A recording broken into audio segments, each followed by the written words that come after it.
fast. It actually reminded me of like the first day at camp as far as the tempo and transitioning from period to period.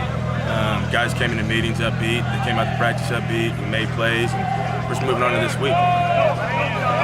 When you look at the running game, what's it going to take to really get that going? It starts with me, and that's me as the offensive coordinator doing a better job of sticking to the run and being patient with the run game. And you know, those guys have put in a lot of hard work this offseason in camp and leading up to this last 2 weeks. I thought they did a good job against EKU in the run game. You know, that's what we established. We established the time of possession by running the football, and we just got to do a better job. I got to do a better job of exerting our dominance in the run game.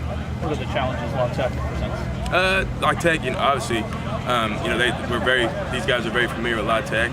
They played each other twice last year, obviously in the conference championship game. La Tech is athletic, they're physical.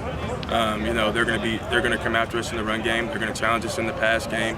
That defensive end, we got to make sure we know where he's at all times. And we know, just like any other game, we're looking forward to the battle. Sanford said yesterday that these first couple of games have been good for you guys to see who can who can handle the bright lights and who maybe doesn't need to be on the field. Offensively, are you really starting to see some separation in guys that you need to be getting the ball to, guys need to be on the field? Yeah, most definitely. That's usually how it works after the first 2 weeks of the season. Guys start to separate themselves.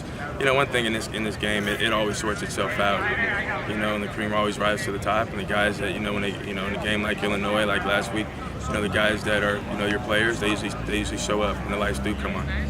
Coach, last week against Mississippi State, they gave up 2 100-yard rushers in a game. Do you think this could be the game that the running game really gets it going and has that breakout game? Well, yeah, I hope so. Like we talked about as the offensive staff, it's really about what we do, and it starts up front. That's the first thing we talk about when we start camp or when we start any phase of this process is, we want to establish our dominance up front in the run game and be physical in all phases, though. And that's not just up front. That has to do with the quarterback, that's the running back, that's the wide receivers on the perimeter. It takes all 11 guys on the field to have a really good run game.